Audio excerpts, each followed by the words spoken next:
संतोषी माता की व्रत कथा। एक बुढ़िया थी और जिसके 7 बेटे थे। उनमें से 6 कमाते थे और एक न कमाने वाला था।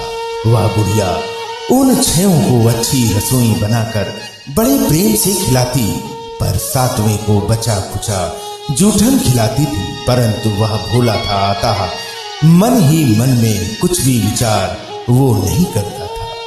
एक दिन वह अपनी पत्नी से बोला, देखो मेरी माता को मुझसे बहुत प्रेम है। उसने कहा, वह तुम्हें सभी की जूठन खिलाती है, फिर भी तुम ऐसा कहते हो। चाहे तो तुम समय आने पर देख सकते हो। एक दिन बहुत बड़ा त्योहार आया। बुढ़िया ने 7 प्रकार के भोजन और चूरमे के लड्डू बनाए। 7वां लड़का यह बात जांचने के लिए सिर पर दुखने का बहाना करके पतला कपड़ा ओढ़कर सो गया और देखने लगा माँ ने उनको बहुत अच्छे आसनों पर बिठाया और 7 प्रकार के भोजन और लड्डू परोसे। वह उन्हें बहुत प्रेम से खिला रही थी। जब वे 6 उठ गए तो माँ ने उनकी थालियों से जूठन इकट्ठी की और उनसे एक लड्डू बनाया। फिर वह 7वें लड़के से बोली, अरे रोटी खा ले। वह बोला, माँ मैं भोजन नहीं करूंगा, मैं तो परदेश जा रहा हूं। माँ ने कहा, कल जाता है तो आज ही चला जा। वह घर से निकल गया। चलते चलते उसे अपनी पत्नी की याद आई, जो गौशाला में कंडे थाप रही थी। वह बोला, हम विदेश को जा रहे हैं, आएंगे कछु काल तुम रहियो संतोष से, धर्म अपनो पाल। इस पर उसकी पत्नी बोली, जाओ पिया आनंद से, हमारी सोच हटाएं, राम भरोसे हम रहे, ईश्वर तुम्हें सहाय। देहु निशानी अपनी देख धरू में भी, सुध हमारी ना बिसारियो, रखियो मन गंभीर। इस पर वह बोला, मेरे पास कुछ भी नहीं है, यह अंगूठी है सो ले लो और मुझे भी अपनी कोई निशानी दे दो। वह बोली, मेरे पास क्या है, यह गोबर भरे हाथ है। यह कहकर उसने पीठ पर गोबर भरे हाथ की थाप मार दी। वह लड़का चल दिया। ऐसा कहते हैं, इसी कारण से विवाह में पत्नी पति की पीठ पर हाथ का छापा मारती है। चलते समय वह दूर देश में पहुंचा। वह एक व्यापारी की दुकान पर जाकर बोला, भाई मुझे नौकरी पर रख लो। व्यापारी को नौकर की जरूरत थी और वह बोला, तनख्वाह काम देकर देंगे, तुम रह जाओ। वह सवेरे 7 बजे से रात की 12 बजे तक नौकरी करने लगा। थोड़े ही दिनों में सारा लेन देन और हिसाब किताब करने लगा। सेठ के 7-8 नौकर चक्कर खाने लगे। सेठ ने उसे 2-3 महीने में आधे मुनाफे का हिस्सेदार बना दिया। 12 वर्ष में वह नामी सेठ बन गया और उसका मालिक उसके भरोसे काम छोड़कर कहीं बाहर चला गया और उधर उसकी औरत को सास और जिठानियां बहुत कष्ट देने लगी। वे उसे लकड़ी लेने जंगल में भेजती, भूसे की रोटी देती, फूटे नारियल में पानी देती। वह बड़े कष्ट से जीवन बिताती थी। एक दिन जब वह लकड़ी लेने जा रही थी तो रास्ते में उसने कई औरतों को व्रत करते देखा। वह पूछने लगी, बहनों यह व्रत किसका है, कैसे करते हैं और इससे क्या फल की प्राप्ति होती है? तो एक स्त्री बोली, यह संतोषी माता का व्रत है, इसके करने से मनोवांछित फल मिलता है और इससे गरीबी, मन की चिंताएं, राज के मुकदमे, कलह, रोग नष्ट होते हैं और संतान, सुख, धन, प्रसन्नता, शांति, मन पसंद वर मिले व बाहर गए हुए पति के दर्शन होते हैं। उसने उसे व्रत करने की विधि बता दी। उसने रास्ते में सारी लकड़ियां बेच दी, वह गुड़ और चना ले लिया। उसने व्रत करने की तैयारी की। उसके सामने एक मंदिर देखा तो पूछने लगी, यह मंदिर किसका है? वह कहने लगे, यह संतोषी माता का मंदिर है। वह मंदिर में गई और माता के चरणों में लौटने लगी। वह दुखी होकर विनती करने लगी, माँ, मैं अज्ञानी हूँ, मैं बहुत दुखी हूँ और मैं तुम्हारी शरण में हूँ, मेरा दुख दूर करो। माता को दया आ गई। एक शुक्रवार को उसके पति का पत्र आया और अगले शुक्रवार को पति का भेजा हुआ धन मिला। अब तो जेठ जेठानी और सास नाक सिकोड़ के कहने लगे, अब तो इसकी खातिर बढ़ेगी, या बुलाने पर भी नहीं बोलेगी। वह बोली, पत्र और धन आवे तो सभी को अच्छा है। उसकी आंखों में आंसू आ गए। वह मंदिर में गई और माता के चरणों में गिरकर बोली, हे माँ, मैंने तुमसे पैसा कब मांगा था? मुझे तो अपना सुहाग चाहिए। मैं तो अपने स्वामी के दर्शन और सेवा करना मांगती हूँ। तब माता ने प्रसन्न होकर कहा, जा बेटी, तेरा पति आएगा। वह बड़ी प्रसन्नता से घर गई और घर का कामकाज करने लगी। और उधर संतोषी माता ने उसके पति को स्वप्न में घर जाने और पत्नी की याद दिलाई। उसने कहा, माँ, मैं कैसे जाऊं? परदेश की बात है, लेन देन का कोई हिसाब नहीं है। माँ ने कहा, मेरी बात मान, सवेरे नहा धोकर मेरा नाम लेकर घी का दीपक जलाकर दंडवत करके दुकान पर बैठना। देखते देखते सारा लेन देन साफ हो जाएगा और धन का ढेर लग जाएगा। सवेरे उसने अपने स्वप्न की बात सभी से कही तो सब दिल लगी उड़ाने लगे और वे कहने लगे कि कहीं सपने भी सत्य होते हैं। पर एक बूढ़े ने कहा, भाई, जैसे माता ने कहा है वैसे करने में क्या डर है?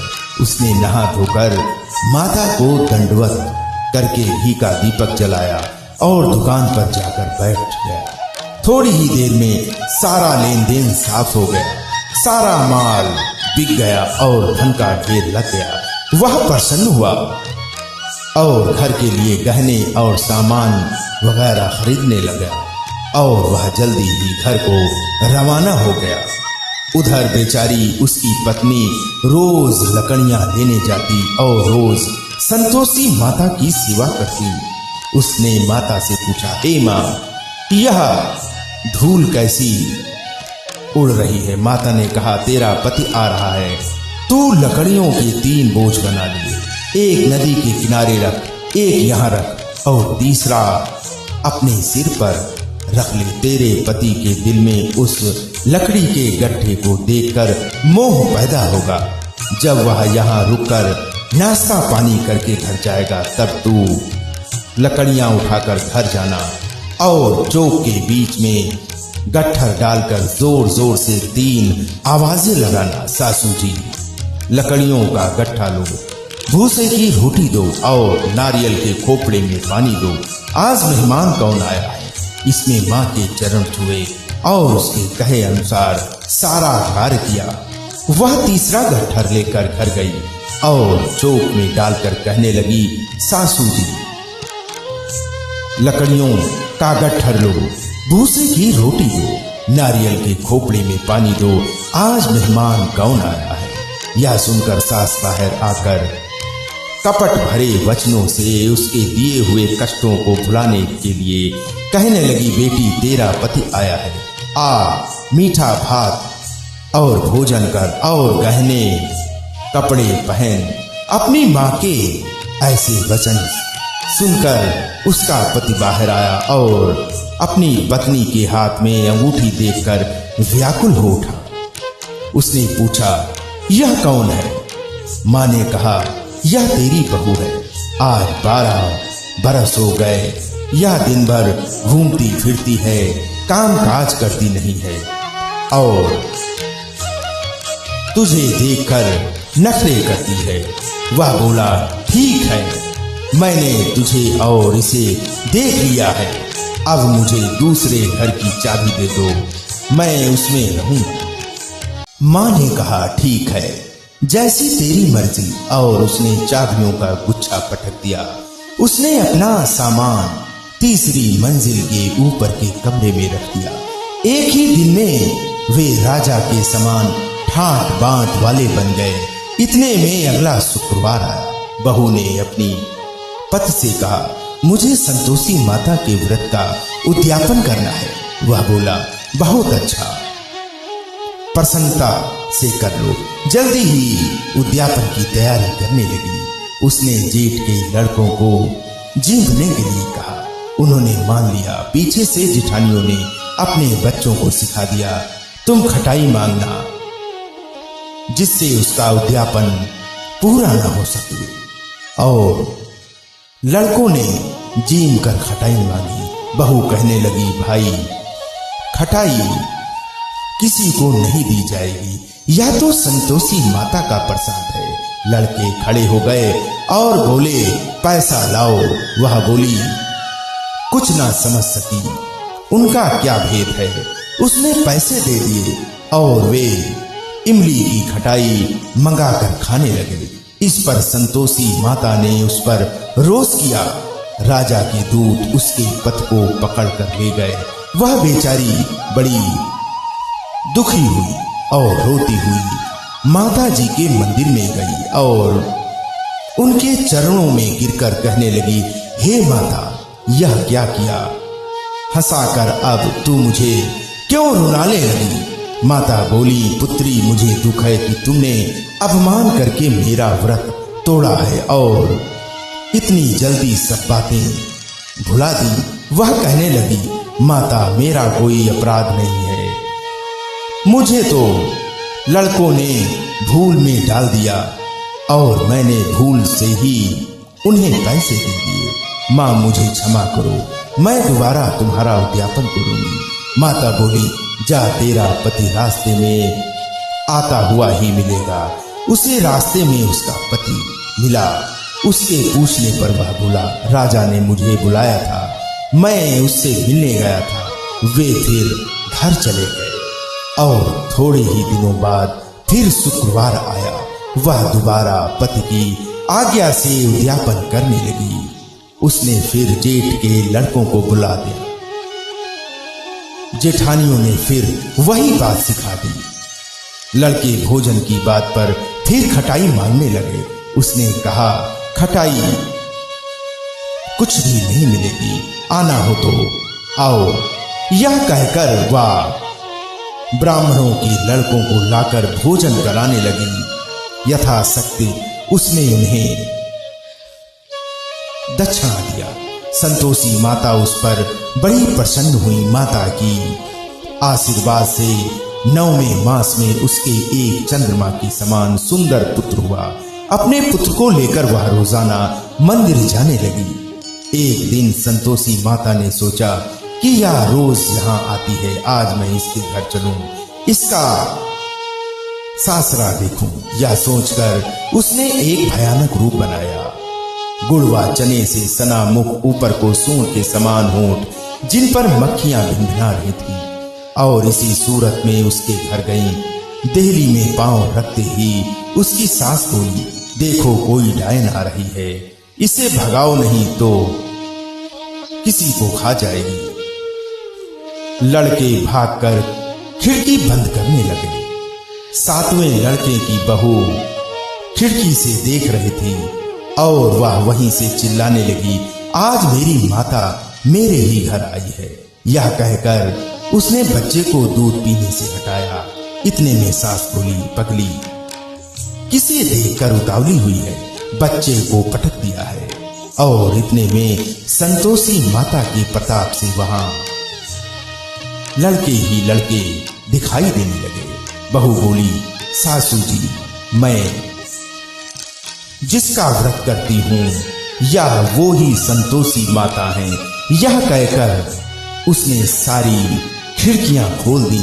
सबने संतोषी माता के चरण पकड़ लिए और विनती कर कहने लगे, हे माता, हम मूर्ख हैं, अज्ञानी हैं, पापनी हैं। तुम्हारे व्रत की विधि हम नहीं जानते। तुम्हारा व्रत भंग कर हमने बहुत बड़ा अपराध किया है। हे जगत माता, आप हमारा अपराध क्षमा करो। इस पर माता उन पर प्रसन्न हुई। बहू को जैसा फल दिया वैसा माता सबको दे। जय संतोषी माता की जय हो।